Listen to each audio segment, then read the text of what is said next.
Seperti inilah kondisi terakhir gapura Selamat Datang Kota Prabu Muli. Besi baja serta fiberglass penutup remuk dihantam truk yang terlanjur masuk ke dalam kota dan hendak keluar kota Prabu Muli.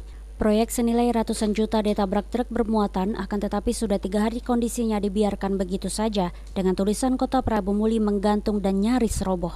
Tidak hanya plastik penutup portal yang berukuran besar sempat jatuh ke jalan dan mengancam keselamatan pengendara lain.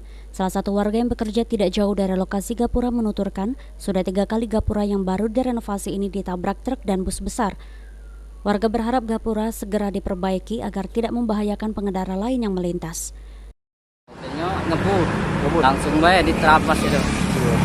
Udah berapa kali nih? Sering itu. 3 kali ada. Apa harapan kita sebagai warga nih? Ya harapannya supaya diperbaiki lagi kan, lemak jengoknya. Ya.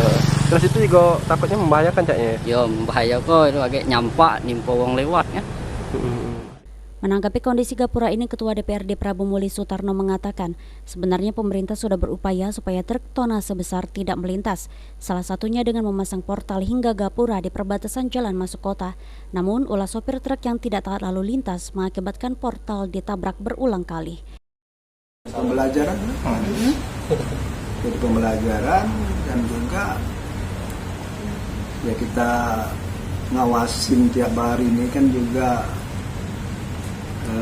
ini juga repot juga ya.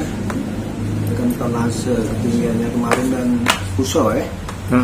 Kelalaian dari pengguna yang jelas itu sudah gapura dan nampak jelas ketinggiannya sudah jelas dan juga lantang kan lebar itu kelihatan kan, oh ini masuk apa enggak seharusnya kan. Beni Firdaus, PAL TV.